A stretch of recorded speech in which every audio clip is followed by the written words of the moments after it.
श्री राम जय राम जय जय राम। श्री राम जय राम जय जय राम। श्री राम जय राम जय जय राम। श्री राम जय राम जय जय राम। श्री राम जय राम जय जय राम। श्री राम जय राम। सकता था जो भी हो। राधा, हाँ राधा राधा राधा बाबा ने कहा, भगवान का नाम, भगवान की लीला और चरित्रों का गान और भगवान की कृपा का आश्रय लेने से श्रेष्ठ आध्यात्मिक लाभ और परम गति प्राप्त होती है। और ये तीनों ही का मानस के अंतिम 3 छंदों में वर्णन है, जिनमें प्रथम नाम पर पाई न केही गति पतित पावन, राम भज सुन सठ मना, गनिका अजामिल ब्याध गीध गजादि खस तारे घना, आभीर यवन किरात खस स्वपचादि अति अगरूप जे, कही नाम बारक ते ही पावन, हो ही राम नमामि ते।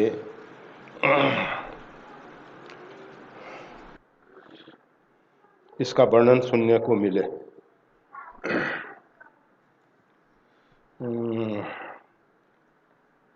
यही में राम प्रतिपाद्य भगवाना, रामचरितमानस में राम जी को प्रतिपादित किया गया है। इसके प्रतिपाद्य भगवान श्री राम हैं। गोस्वामी तुलसीदास जी से किसी ने पूछा कि आपने ये जो 7 सोपान रामचरित मानस अर्थात मानसरोवर, ये जो मानसरोवर है रामचरित रूपी मानसरोवर, इसमें 7 सोपान कहे हैं। यही में रुचिर 7 सोपाना, रघुपति भक्ति केर पंथाना। रघुनाथ जी का भक्ति का मार्ग है। अगर व्यक्ति रघुनाथ जी की अथवा जिस किसी की भक्ति करता है, तो भक्ति का एक सबसे बड़ा लाभ ये मिलता है कि द्वैत की दीवार गिर जाती है, दूसरा नहीं रहता। अनेकों बार कहा है कबीर साहब के शब्द, प्रेम गली अति साकरी ता में दो न समाये, भक्ति स तस्मिन परम प्रेम रूपा। अथा तो भक्ति व्याख्यायाम, भक्ति की व्याख्या करते हुए प्रेम दर्शन के रचयिता नारद ने एक संकल्प लिया, भगवान श्री राम की, परमात्मा श्री राम की, परमात्मा की भक्ति का घर घर में प्रचार करेंगे। ऐसा उनका संकल्प है। और उस संकल्प के अनुसार भगवान वेद व्यास जी को कृपा करके श्रीमद् भागवत की रचने की प्रेरणा दी। ऐसा उल्लेख है, जब भगवान वेद व्यास, वो नदी का नाम हमको अभी ख्याल नहीं है, उस नदी के तट पे बैठे हुए थे और मन में अशांति थी। उनके विचार आ रहे थे कि मैंने महाभारत जैसा इतिहास लिखा, जिसके अंदर उन्होंने कहा है, भगवान वेद व्यास ने, जो महाभारत में है वही सब ग्रंथों में, आर्ष ग्रंथों में मिलेगा, और जो महाभारत में नहीं है वो कहीं नहीं मिलेगा। मतलब सब का सार महाभारत में उन्होंने रख दिया। रामायण भी है, मतलब श्री रामचरित्र भी है, श्री कृष्ण चरित्र भी है, और कुछ दिन से हम सब श्रीमद् भगवत गीता के विषय में थोड़ी सी चर्चा कर रहे हैं। श्रीमद् भागवत गीता वो उसमें है, अनेक अनेक प्रकार से जीव को समझाने की चेष्टा की गई है। महाभारत एक बहुत 1.25 लाख श्लोक की संहिता कही जाती है, बहुत बड़ा ग्रंथ है। अभी जो गीता प्रेस के द्वारा प्रकाशित है, जिसमें लगभग 96,000 श्लोक उपलब्ध होते हैं। जो भी है, अगर हमेशा देखा गया है, जो विशेष प्रचलित ग्रंथ होते हैं उनमें से बहुत सी काट छांट हो जाती है, उसमें बहुत कुछ प्रविष्ट करा दिया जाता है, निकाल दिया जाता है। गुरु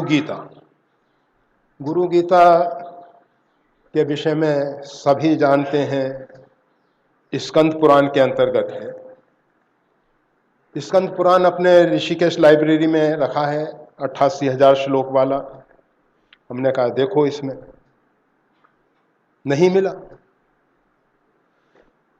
इस प्रकार से बहुत सी बातें हैं। अभी हम मंदिर में गए थे थोड़ी देर पहले, तो वहाँ श्रीमद् भागवत का या भक्तमाल का एक अनंत रामदास पाठ कर रहे थे। उसमें भिन्न भिन्न खंडों का वर्णन था, उसकी लंबाई चौड़ाई, अजनाब खंड, ये खंड, भिन्न भिन्न द्वीप, शामली द्वीप और हमारा जम्बू द्वीप, तो ऐसे इस प्रकार से सबके वर्णन थे और उनकी लंबाई चौड़ाई की वर्णन। अब आज का व्यक्ति पूरी पृथ्वी को नाप लिया और एक स्थान पर बैठ के देख सकता है कि अमुक स्थान से अमुक स्थान तक की दूरी कितनी है, क्या है। आराम से सब, विज्ञान ने इतना साधन हम सबको दे दिया है। ये भी नहीं कि कहीं जाने की जरूरत है, बैठे बैठे सब देख लो। फिर वो मापदंडों को मिलाएंगे तो गड़बड़, तो वहां कोई गड़बड़ घोटाला नहीं है। वास्तविकता क्या है, उन महर्षियों ने अपने ध्यान में जैसा देखा, जैसा पाया, वो सही है, वो गलत नहीं। युग प्रभाव से संकुचन विकिरण होता रहता है। पृथ्वी में संकुचन आप सबको शायद मालूम हो, पृथ्वी पहले 90 डिग्री सीधी घूमती थी, फिर ये झुकी 23 डिग्री झुक गई और फिर उस प्रकार से घूमने लगी। क्या क्या परिवर्तन होते हैं, पहले हमारे पुराणों में उल्लेख मिलता है कि पर्वत उड़ते थे। पहले तो लगा कि ये कैसे संभव होगा, परंतु बाद में ख्याल किया तो लगा कि जब पृथ्वी का, पहले पृथ्वी द्रव्य रूप में आई, फिर वायु रूप में आई, और फिर अब बुद्धिजीवी बहुत से कह सकते हैं कि प्रभावी रूप में थी तो नीचे टपक क्यों नहीं गई, ऐसा गोल ही क्यों रह गई। ऐसा कुछ बुद्धिजीवी अल्प बुद्धि, बुद्धिहीन, परंतु वो अपने आप को मानने को तैयार नहीं है, हम बुद्धिहीन है।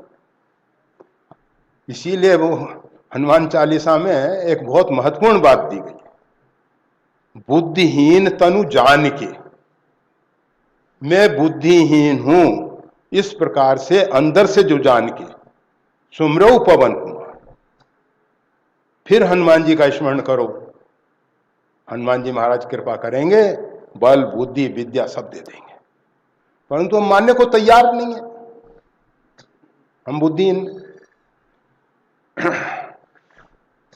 समुद्र भी इस पृथ्वी पे है, वो पानी क्यों नहीं टपक जाता, अरे भाई, भिन्न भिन्न आकर्षण से बंधा हुआ ये पिंड, पृथ्वी का जो पिंड है, असंख्य आकर्षणों से बंधा हुआ एक विशेष गति को प्राप्त हो रहा है। कहां टपकेगा, कैसे टपकेगा? एक व्यक्ति को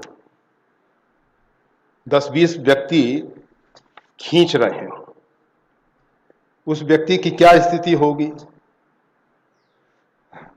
और फिर उसमें किसी का अगर बल ज्यादा है तो वो अपनी तरफ खींच के ले जाएगा, और कैसी कैसी गति दे देगा ये। इसी प्रकार से ये पिंड जो है, आकाशीय पिंड, ये भिन्न भिन्न आकर्षण से बंधे हुए हैं, चल रहे हैं, घूम रहे हैं, गति है। तो उसमें जब पृथ्वी पहले द्रवीभूत हुई, फिर द्रवीभूत होने के बाद जब उसका सघन रूप आने लगा, सॉलिड रूप आने लगा, तो ये पर्वत के रूप में उभर के, और वो उस प्रवाही रूप पे तैरते थे। तो उनको कहा गया कि पर्वत चलते थे, पर्वत उड़ते थे। ठीक बात है, गलत नहीं है। फिर बाद में वर्णन आता है कि इंद्र ने पंख काट दिए, और ये मतलब वो जब अंदर तो द्रव्य रह गया और ऊपर पूरा सॉलिड हो गया, तो पंख कट गए उनके, उड़ान गति में। तो ये सब जो पुराणों में कहा गया है वो सब गलत नहीं कहा गया है, सब सही है, सब सही है, समझने की जरूरत है। तो भगवान वेद व्यास विपाशा नदी के किनारे,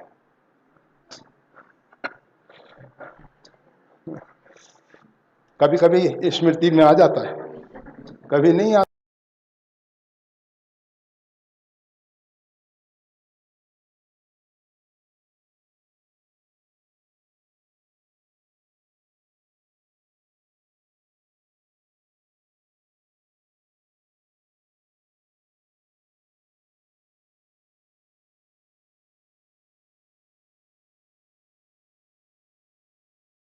और नारद जी ने कहा कि आपने भगवान की लीलाओं का गुणगान नहीं किया है, भगवान के चरित्र का गान नहीं किया है, आप उसको लिपिबद्ध करें।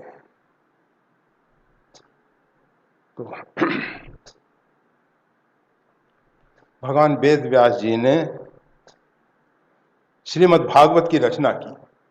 फिर वही प्रश्न आएगा, जब भागवत में एक व्यक्ति परीक्षित मरणासन स्थिति में बैठा हुआ है और तुम खगोल भूगोल की बातें कर रहे हो, जो प्रथम स्कंद इत्यादि उसमें खगोल भूगोल की बातें की गई हैं, अब उसका उसमें मन लगेगा क्या? उसको तो मृत्यु दिखाई दे रही है कि सिर पे काल मंडरा रहा है। परंतु भगवान वेद व्यास की भी एक मजबूरी है, भाई जहां श्री कृष्ण लीला करते हैं उस स्थान विशेष को तो पहले कोई भी नाटक करना होता है, तो आप नाटक के लिए क्या करते हो? स्टेज बनाते हो, मंच बनाते हो एक, और उस मंच पे उस नाटक का मंचन किया जाता है, अभिनय किया जाता है, खेला जाता है, जो भी आप सब प्रयोग। तो उस मंच का वर्णन तो करना पड़ेगा ना। परंतु वो तथाकथित बुद्धिजीवी पता नहीं क्या क्या तर्क करते रहते हैं, जाने दो उन सब तर्कों को। मूल बात, तो भगवान वेद व्यास जी ने श्रीमद् भागवत की रचना की, और नारद जी ने जो संकल्प लिया था कि भक्ति को घर घर में स्थापित करना, तो उसके लिए श्रीमद् भागवत बड़ा पवित्र ग्रंथ है। इसी प्रकार से महर्षि वाल्मीकि के मन में एक क्रौंच पक्षी को क्रीड़ा करते हुए देखा, और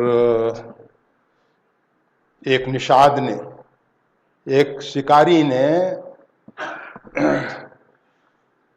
उसमें से नर को मार दिया और मादा बेचारी तड़फड़ा रही है, व्याकुल हो गई।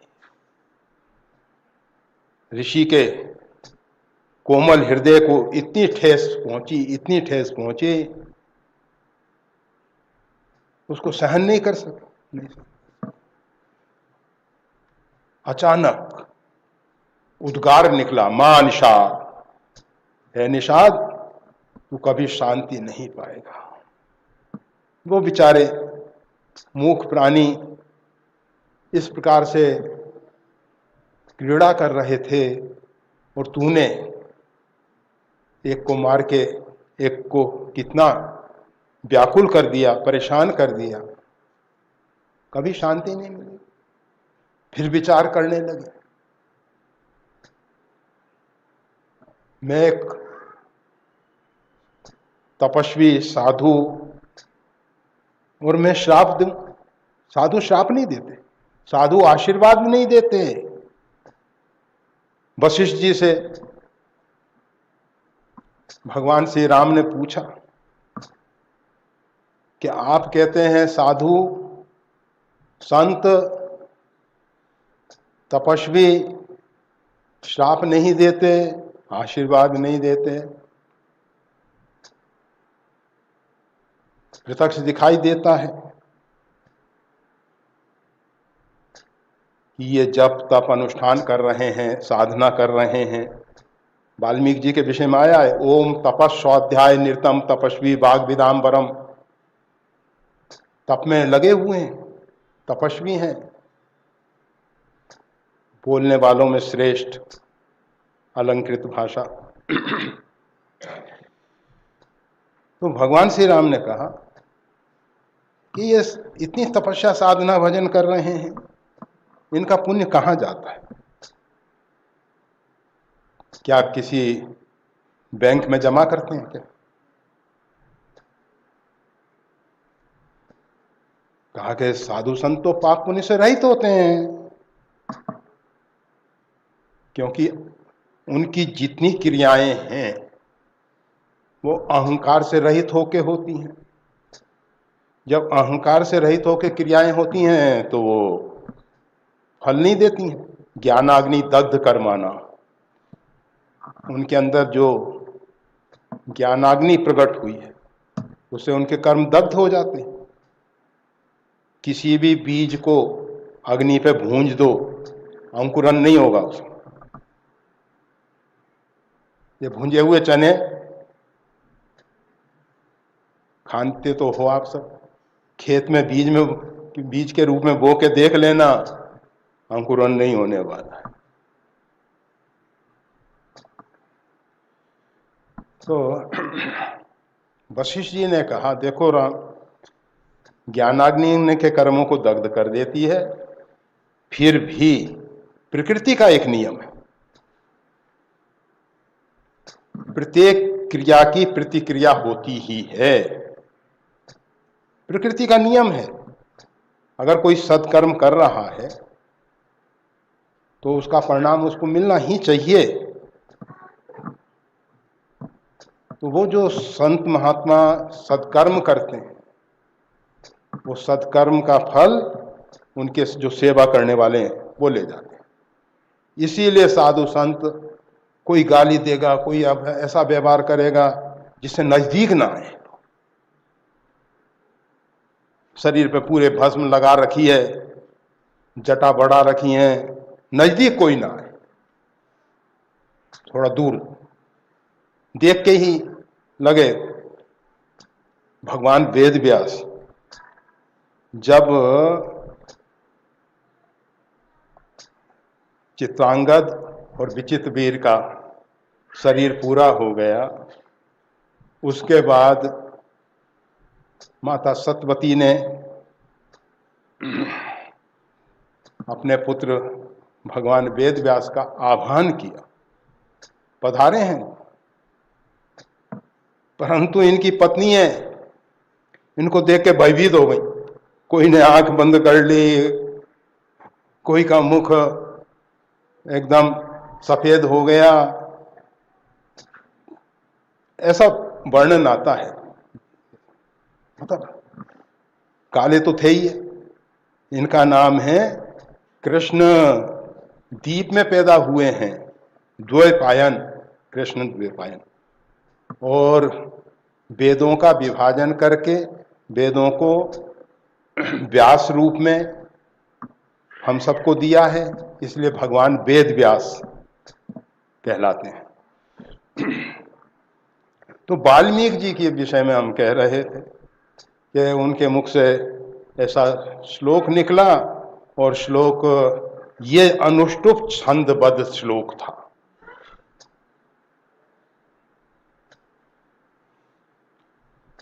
जब इनको मन में बहुत गिलानी हुई तो आकाशवाणी हुई, ब्रह्मा जी के द्वारा कहा गया, आपको भयभीत होने की जरूरत नहीं है। ये जो अनुष्टुप छंदबद्ध, श्राप भी दिया तो छंदबद्ध दिया, श्लोक में दिया, इसी लोक में दिया। बहुत से श्लोक को श्लोक बोलते हैं ना।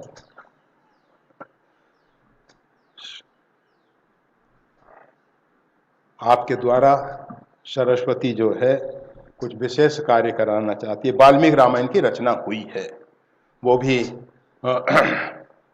नारद जी पधारे हैं और नारद जी ने, परंतु वाल्मीकि रामायण जो है अभी भी, ये जो दक्षिण भारत में आलवार संत हुए हैं, उन्होंने वाल्मीकि रामायण का सहारा लिया और राम भक्ति की धारा बही।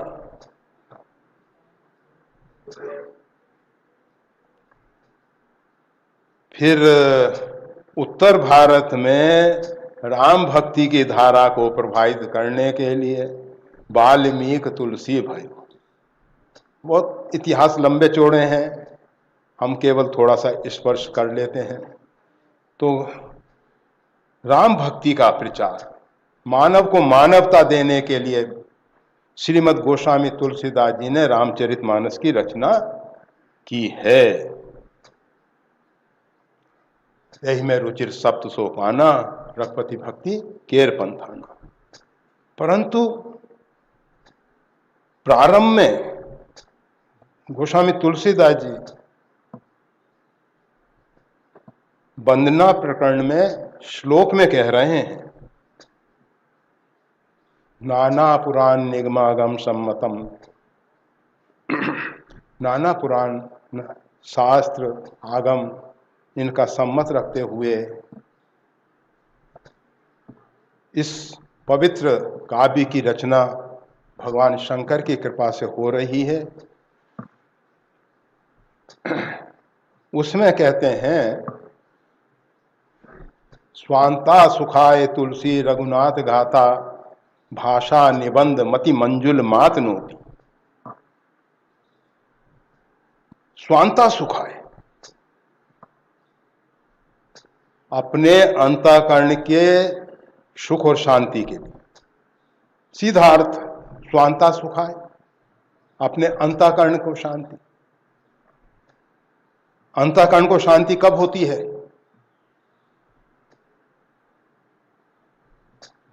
विनय पत्रिका का वो पद आप सब गाते रहते हो, मम हृदय भवन प्रभु तोरा, तहाँ आई बसे बहु चोरा।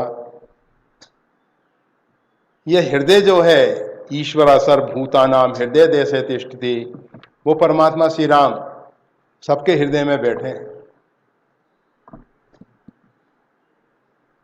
अंतःकरण की प्रसन्नता के लिए, अंतःकरण में कौन बैठा है, उसका मालिक कौन है?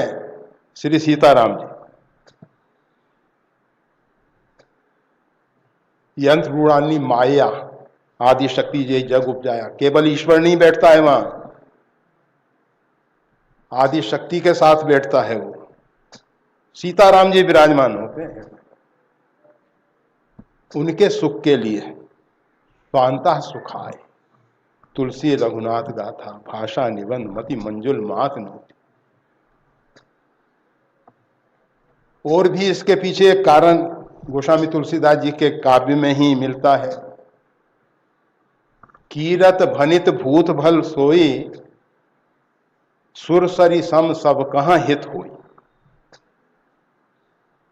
वह काव्य जिसके द्वारा गंगा की तरह सबका हित नहीं होता, सो श्रम बाल बाद कवि करें। वो तो ये जो बाल कवि हैं, छोटे बच्चे, काव्य की रचना करने लगे। हरी हरी घास देख के हाथी घोड़े चढ़ने लगे और आता जाता कुछ नहीं, काव्य की रचना करने लगे। मतलब ऐसी तुकबंदी है, जैसे पशु हरी हरी घास देख के चल रहा है। इसी प्रकार से इन सब बाल कवियों का ये प्रयास, सो श्रम बाद बाल कबील, वो श्रम बाल कवियों का हो जाएगा। इस ग्रंथ के द्वारा, काव्य के द्वारा सुर सरी सम सब कहां हित हो। गंगा की तरह, गंगा यही लौकिक, आप देखिए गंगा की नहरों ने पूरे पश्चिमी उत्तर प्रदेश को हरा भरा कर दिया। ये गन्ने की खेती इतनी अधिक जो पश्चिमी उत्तर प्रदेश बहुत अधिक होती है, और सब गंगा की नहरों से। और तो गंगा ने उत्तर प्रदेश में, जैसे गंगा, सरजू, यमुना, सभी नदियों की बहुत देन है कि जहां चाहो वहां बोरवेल लगा लो। पानी ऊपर है, हाथ से बोरवेल, मशीन की जरूरत नहीं है, हाथ से बोरवेल लग जाता है। थोड़े मतलब जल का स्तर बहुत ऊपर है। तमिलनाडु में 1,000 फीट नीचे पानी चला गया है। राजस्थान में जल स्तर बहुत नीचे चला गया है, महाराष्ट्र में। परंतु ये मां गंगा की देन। तो और गंगा जल बहुत उत्तम जल है, इसका पान करना।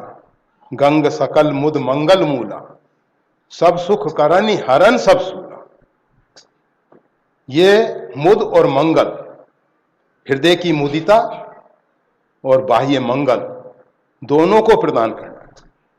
हरनि सब सूला, मानसिक क्लेश, शारीरिक कष्ट सबका अपहरण कर लेती है। सकल मंगल और मोद का कारण है। गंग सकल मुद मंगल। तो ऐसी पवित्र सरिता की तरह इसके तट पे कितना अधिक ऋषि महर्षियों ने तप किया, भजन साधन किया, स्वाध्याय किया, और दिव्य साहित्य समाज को मिला। एक से एक उच्च कोटि के महापुरुष इस गंगा के तट पे साधना करके, परमात्मा का साक्षात्कार करके सर्वजन हिताय कार्यों में लगे हुए हैं। भारत में ही नहीं, अरे हमने देखा अफ्रीका में गंगा पहुंची। साउथ अफ्रीका में गंगा पहुंच गई। कैसे पहुंची? टैंकरों से पहुंची। एक व्यक्ति ने 25 एकड़ भूमि एक महात्मा को दी, स्वामी शिवानंद जी के कृपा पात्र, ऋषिकेश वाले शिवानंद जी, डिवाइन लाइफ सोसाइटी के स्थापक, संस्थापक, जो भी कहो आप।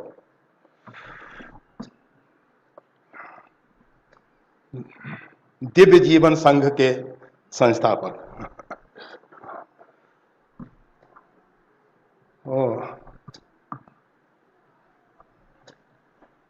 उन्होंने एक सरोवर बनाया, जैसे हम सब ने छोटा सा एक कमल कुंड बनाया, कुंड है वो, और उन्होंने एक सरोवर बनाया और उसको पक्का ढंग से, जैसे ये बनाया ऐसे पक्का, और उसमें टैंकरों से गंगा जल भर दिया गया और उसके तट पे घाट बना दिए, स्नान नहीं करने का, तट पे बैठ के ध्यान करने का, गंगा आरती होती है, कीर्तन करो, भजन करो, ये करो। नीचे उसमें हवा जाती रहती है जिससे जल घूमता रहता है, चलता रहता है, और जल बिल्कुल साफ स्वच्छ, ऊपर से छाया है, धूल इत्यादि उसमें प्रवेश ना करे, गंदगी वहाँ प्रवेश ना करे, फिर भी थोड़ा बहुत बाष्पीकरण तो होता ही है। तो भारत से गंगा जल जाता है और कोई भी व्यक्ति जितना उसमें छोड़ना चाहता है छोड़ दे, वो रखे रहते हैं अपनी अपनी, मतलब वो सरोवर अच्छा बना हुआ है, अच्छा बना हुआ है, जल भरा हुआ है। तो ये गंगा, गंग सकल मुद मंगल मूला, सब सुख करन हरन सब सूला। और जो काव्य गंगा की तरह सबके लिए हितकारी नहीं है, सो श्रम बाल बाद कभी करें। गोस्वामी तुलसीदास जी चाहते हैं इस रामचरितमानस की द्वारा सबका हित हो, सभी का हित हो, मतलब आदि भौतिक रूप में भी, आदि देविक रूप में भी, आध्यात्मिक रूप में भी, तीनों प्रकार से हितकारी रामचरितमानस। गोस्वामी तुलसीदास जी ने कहा कि भाई ये तो सबके लिए, तो ये बात हो गई, रघुनाथ जी का प्रसन्नता के लिए हो गया, सब हो गया, आप अपने लिए भी तो कुछ कहो। तो गोस्वामी तुलसीदास जी कहते हैं, मोरे मन प्रबोध जई होई, भाषा बद्ध करूं मैं सोई। मेरे मन में जिस प्रकार से प्रबोध हो, इसलिए मैं इसको भाषा में आबद्ध कर रहा हूं। कहा कि आप तो गा रहे हो, कहा निज गिरा पावन करन कारण, राम जस तुलसी कहो। अपनी वाणी को पवित्र करने के लिए रघुनाथ जी का यह सुयश जो है गोस्वामी तुलसीदास जी ने गान किया है। तो ये रामचरितमानस के विषय में सूत्र रूप में कुछ सूत्र दिए गए इसकी रचना के हेतु। यह तो पहले ही बता दिया, यही में प्रतिपाद्य राम भगवान, इसमें भगवान श्री राम प्रतिपाद्य हैं, राम परत्व इसमें प्रत्यक्ष है। और वैसे हमारे यहाँ अर्थपंचक और तत्वात्रय की बात की जाती है। अर्थपंचक, अर्थपंचक क्या है? स्वस्वरूप, हम कौन हैं, पर स्वरूप, परमात्मा का स्वरूप, हम और परमात्मा के बीच में कौन सा पर्दा है जो हमको और परमात्मा को अलग कर रहा है, उस पर्दा को हटाने के लिए, उस अवरोध को दूर करने के लिए क्या साधन है, परमात्मा के साथ एकत्व होने के बाद क्या लाभ है, इस सब का नाम है अर्थपंचक। तत्वात्रय, जिन के विषय में हम गीता में अभी चर्चा कर रहे हैं, परमात्मा पुरुषोत्तम भगवान श्री राम, भगवान श्री कृष्ण, और परा और अपरा प्रकृति अर्थात माया और जीव, अष्टधा प्रकृति, अपरा और चित्त प्रकृति, चेतन प्रकृति, परा। तो ये सब अर्थपंचक और तत्वात्रय, ये तत्वात्रय तीन तत्व, माया जीव ब्रह्म, ये तीन तत्व, इन सब का उल्लेख रामचरितमानस में है। अब जो राधा बाबा कहते हैं वो तो बहुत अच्छी बात कहते ही होंगे, क्योंकि संत जो कहते हैं वो सब सही होगा। हम तो नहीं जानते कौन संत है कौन असंत है, हम नहीं जानते, हम नहीं कह सकते। और किसी के विषय में भी कुछ कह देना बिना जान के अपराध होगा। किसी को भी किसी के विषय में हम शंका कर लें कि नहीं वो साधु हो ही नहीं सकता। अरे सदा रही अपनों को दुराए, सब विधि कुशल कुबेश बनाए। साधु संतों को पहचानना तो बहुत कठिन है, पहचान ही नहीं सकते थे, तो उनके विषय में कुछ कहना तो जरा ठीक नहीं है। और फिर किसी को कोवड़ छोट कहत अपराध, किसी को छोटा बड़ा कह के और अपराध क्यों करना भाई, कि बहुत बड़े साधु हैं वो तो, अरे बड़े सिद्ध महात्मा हैं। ये सब बातें नहीं करने की भाई। वो बड़ छोट, कौन छोटा है कौन बड़ा है, अपराध मत करो। किसी के विषय में बिना जाने बिना ठोस प्रमाण के, वैसे हम कहते हैं प्रमाण भी अपने आप में सही नहीं होते हैं, पर फिर भी मान लो, फिर भी कुछ कह देना गलत हो जाएगा। जो भी तो इसमें भगवान का नाम, भगवान की लीला चरित्र का गान बिल्कुल सही बात है। नाम रूप लीला धाम के विषय में रामचरितमानस में वर्णन किया गया है। भगवान की कृपा का आश्रय लेने से श्रेष्ठ आध्यात्मिक लाभ और परम गति प्राप्त होती है, बिल्कुल सही बात है। और ये तीनों ही का मानस के अंतिम छंदों में वर्णन है। तो अब जो अंतिम छंदों में वर्णन है उसका थोड़ा सा स्पर्श कर रहे हैं। पाई न के गति पतित पावन, राम भज सुन सठ मना। गोस्वामी तुलसीदास जी अपने मूर्ख मन को समझा रहे हैं। संत कभी किसी दूसरे को उपदेश नहीं दे रहे, वो कहते हैं कि हमारा मन जो है ना बड़ा सठ है, मूर्ख है। ये मन जो है जिसका चिंतन करना चाहिए, उसका चिंतन छोड़ के ये क्षणभंगुर, नश्वर, क्षणिक, वो धुआं कैसे धोर हर देख तू न भूल रहे, वो आकाश में मेघों के द्वारा बड़ी बड़ी आकृतियां बन गई, उनको देख के हम मोहित हो रहे हैं। ये सब संसार को देख के हम मोहित हो रहे हैं। इसमें आकर अरे अपने अंदर जो यथा पिंडे तथा ब्रह्मांडे, जो इस पिंड में संपूर्ण ब्रह्मांड, एक नहीं असंख्य ब्रह्मांड, अगर राम है तो रोम रोम प्रीति लागे कोटि कोटि ब्रह्मांड, उनके रोम रोम में करोड़ों ब्रह्मांड वो हमारे अंदर है। क्यों हम बाहर भटक रहे हैं, अपने अंदर बैठे। तो गोस्वामी तुलसीदास जी इस मन को कह रहे हैं, सुन सठ मना, हे मेरे मन अपनी मूर्खता छोड़ दे। अब लो नसानी, ठीक है बीत गया गया, परंतु अब न नसहियो, पायो राम भक्ति चिंता मनि सुंदर, जागे फिर न डसहियो। अब भगवान की कृपा हो गई है, भगवान के भक्ति रूपी चिंतामणि प्राप्त हो गई है, राम नाम रूपी मणि प्राप्त हो गई है। पायो जी मैंने राम रतन धन पायो, राम रत्न प्राप्त हो गया है। और फिर हम ये कंकड़ पत्थर बटोर रहे हैं, उनको इकट्ठा कर रहे हैं, किसके लिए? क्या उद्देश्य है इन सबको इकट्ठा करने का पीछे भाई?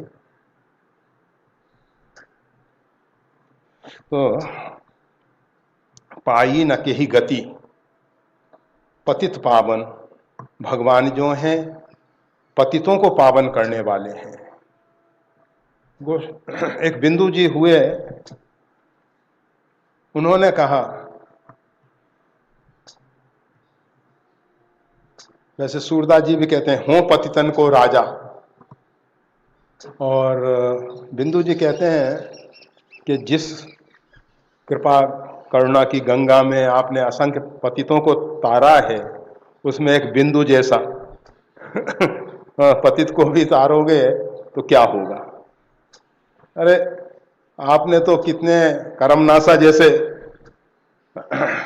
संपूर्ण सत्कर्मों को नष्ट करने वाली सरिता जैसे पापियों को भी तार दिया, तो एक बिंदु और उसमें तारोगे। पाई न केही गति पतित पावन, भगवान पतित पावन है। ऐसा कौन व्यक्ति है जिसने परमात्मा का आश्रय लेके, परमात्मा की शरणागति स्वीकार करके सदगति ना पाई हो, सदमार्ग ना पाया हो। ऐसा कौन व्यक्ति है। अर्थात भगवान का आश्रय ले लेने से, भगवान की शरणागति स्वीकार कर लेने से सभी व्यक्तियों को सदगति प्राप्त होने की पूरी पूरी संभावना है। पर इसमें एक बात समझ लेने जैसी है, प्रत्येक बीज में वृक्ष बनने की क्षमता है। बट का बीज छोटा सा, उसमें कितना विशाल बट वृक्ष छिपा हुआ है, पूरा विस्तार उसमें छिपा हुआ है। आप देखते हैं भूमि में एक नीम का बीज पड़ता है, एक गुलाब, मोगरा, चंपा, चमेली, वही भूमि का रस गन्ने में एकदम मधुर, शिरडी कितना मधुर, नीम में कितना कड़वा, करेला, कारेला कड़वा हो गया। खेल बीज का है, कैसा बीज है और वैसा ही विस्तार, वैसा विस्तार। तो पाई न केही गति, भूमि उस प्रकार की है सदगति देने वाली, परंतु बीज के ऊपर निर्भर करेगा उसमें से क्या ले लेगा। अब बहुत से लोग हैं कहेंगे रामायण में लिखा है झूठ ही लेना, झूठ ही देना, झूठ ही भोजन, झूठ चबेना, वो यही लेके बैठे। अरे भाई, रामचरितमानस में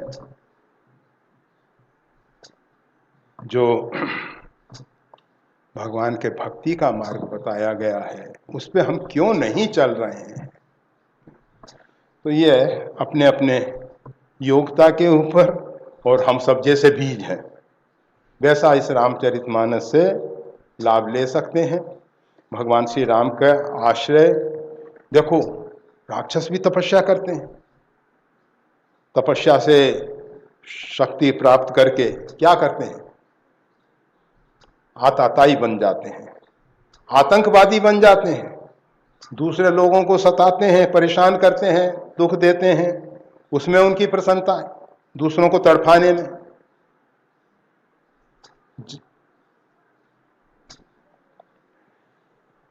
तो पाई न केही गति पतित पावन, राम भज सुन सठ मना।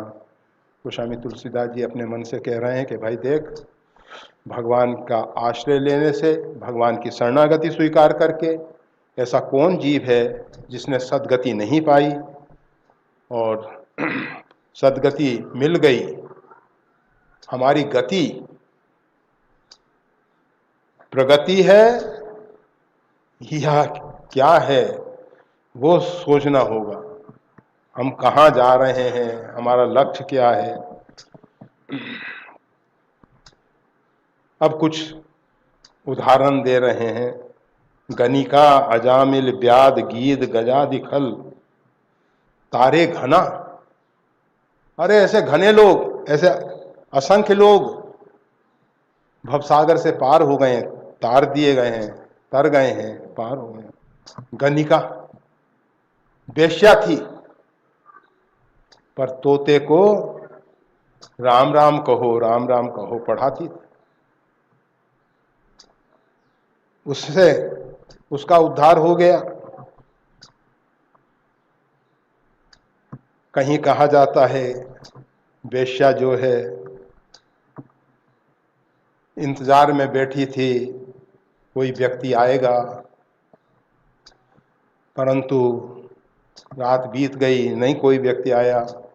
ग्लानि हुई कि अगर इतना समय परमात्मा का चिंतन में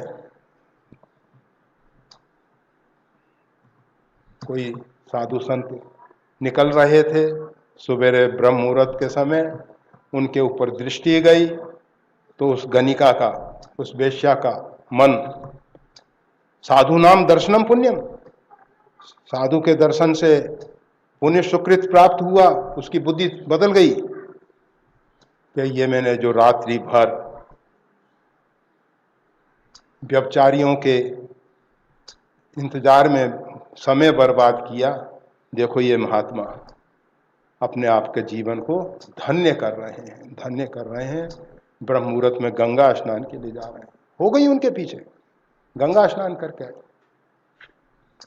और महात्मा जी से कहा कि जीवन हमने इस प्रकार से अभी तक बर्बाद किया है, अब आप कृपा करें सदमार्ग। तो उन्होंने राम नाम उपदेश दिया। तो गणिका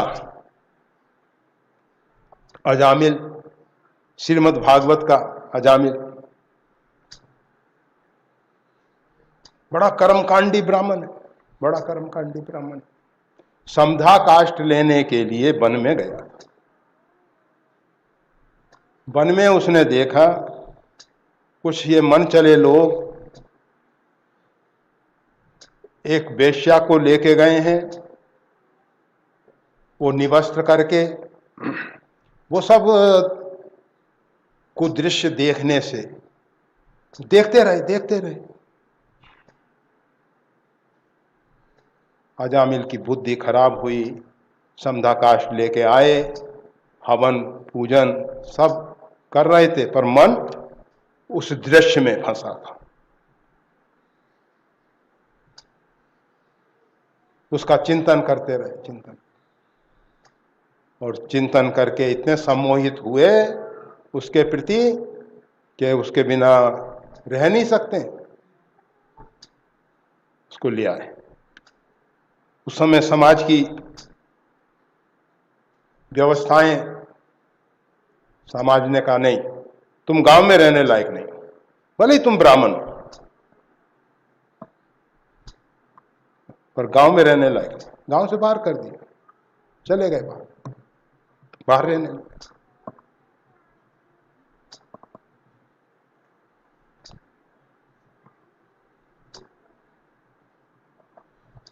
एक दिन संतों की मंडली पधारी, गांव के बच्चे खेल रहे थे, कहा यहाँ कोई भक्त है? संतों ने पूछा कोई भक्त है? हाँ, वो गांव से बाहर अजामिल भक्त है। वहां पहुंचा दिया गया। वहां पहुंचे, अजामिल शिकार के लिए गए थे। एक दुर्व्यसन आने से सब दुर्व्यसन को बुला लेता है, एक सद्विचार आने से सब सद्विचार इकट्ठे हो जाते हैं। एक दुर्व्यसन आ जाए, व्यभिचार आया, मदिरा आई, चोरी आई, हिंसा आई, सब विकार आने लग गए। शिकार के लिए गया, वो वेश्या देखी कि इतने संत पधारे हैं, उसने तुरंत सामने जो प्रांगण था, खुली जगह जो थी, उसमें सब संत महात्माओं को कहा, महाराज विराजिए, कुटी तो छोटी है, आप विराजिए, अभी हमारे पतिदेव आ रहे हैं, आपकी सेवा होगी। कहाँ वो संत पूछ रहे हैं, अजामिल भगत कहाँ है? अजामिल भगत कहाँ है? अभी भगत जी आ रहे हैं, आप विराजिए। जलपान इत्यादि की व्यवस्था की गई। वो पीछे के दरवाजे से गई, वो जो लेके आ रहा था, कितने जीवों को मार के फेंको, अरे इतने संत पधारे हैं, किसी ने बता दिया है कि अजामिल भगत पूछ रहे हैं वो तो, और तुमको इस स्थिति में देखेंगे। धो ये कपड़े।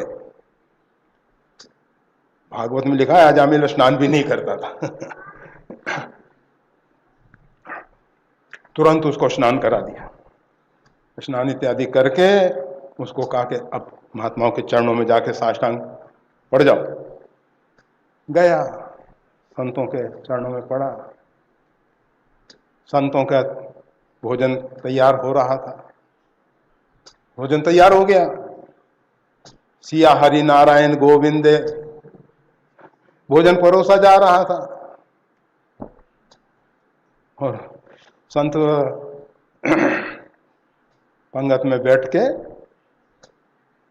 सिया हरि नारायण गोविंदे कर रहे थे।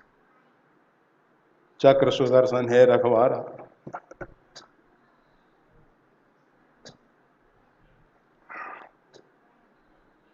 संतों ने भोजन प्रसाद पाया। अजामिल ने अपना परिचय दिया कि मैं इस प्रकार से कुसंग के कारण दुष्ट प्रवृत्तियों में फंस गया, और मेरी आज बहुत दयनीय स्थिति है। संतों ने उसमें तत्वदर्शी दूरदृष्टा त्रिकालज्ञ महापुरुष भी थे। उन्होंने कहा कि तुम्हारे आने वाले शिशु का नाम नारायण रखना। नारायण नाम रखा गया। मृत्यु के समय इसने अपने पुत्र के प्रति, जिसके प्रति बहुत लगाव था, बहुत आसक्ति थी, पुकारा नारायण नारायण। भगवान ने कहा कि किसी भी प्रकार से मेरा नाम ले रहा है। अपने वैष्णव दूतों को भेज दिया। वैष्णव दूतों ने आके कहा इस समय तुम्हारा काल पूरा हो गया, जीवन लीला पूरी हो चुकी है, यमदूत लेने के लिए आए हैं, परंतु तुमने अंतिम समय भगवान का नाम लिया है पुत्र के मुख से। फिर भी भगवान नारायण बड़े दयालु हैं, उन्होंने कृपा की है और हमको भेजा है। कहा है कि उसकी आयु और कुछ बढ़ा दी जाए। भगवान सर्वसमर्थ है। काल उनके भय से भयभीत होता है। वैष्णव दूतों ने आयु बढ़ा दी है। कुछ काल आत्मकल्याण के लिए दिया गया है, और उस काल में आत्मकल्याण का साधन करके अजामिल तो पाई न की गति। अजामिल व्याध के रूप में बहुत से व्याधों की कथा आती है। गीधराज जटायु और गजादि जो राजा इंद्रद्युम्न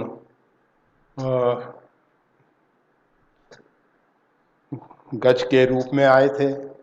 गज और ग्रह का गजेंद्र मोक्ष के रूप में श्रीमद् भागवत में वर्णन है। और खल तारे घना, इस प्रकार से बहुत से दुष्टों को तारा है भगवान श्री राम ने। तो ये छंद का वो आभीर यवन किरात खस स्वपचादि अति अगरूप जो अत्यंत पाप रूप थे, उसमें इनके नाम लिए गए हैं। कहीं नाम बारक ते भी पावन होई राम नमामि ते। एक बार भगवान का नाम लेने से वो भी पावन हो जाते हैं। ऐसे भगवान श्री राम को नमस्कार है। जय श्री राम।